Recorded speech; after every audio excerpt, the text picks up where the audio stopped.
पी के बोलेली छठिया मैया सुनाए सेवक लोग, सुनाए सेवक लोग। मोरे घाटे दुबिया उपजी गईले, मकड़ी बसेड़ा लिहली, मकड़ी बसेड़ा लिहली। हाथ जोड़ी बोलेले कौन सेवा का, सुनिए छठिया मैया, सुनिए छठिया मैया।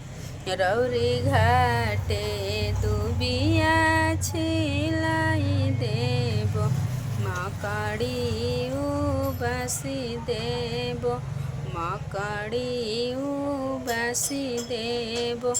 रौरी घाटे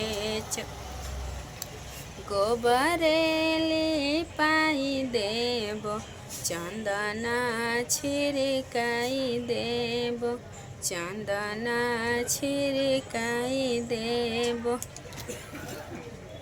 तो देखी जे ई एगो गीत रहल है छठी मैया के। आ फिर कम बा यही से ही में एगो और गीत गावे जाता नहीं। अगर अच्छा लगी तो लाइक करम जा, कमेंट में बताइम जा ये गीत कैसा लागल है।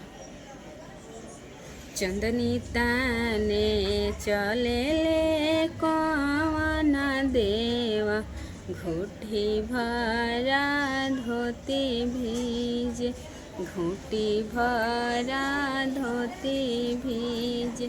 भीजता तो भीजे देहूँ धोती मोरा, चननी मोरा नहीं भीज, चननी मोरा नहीं भीज।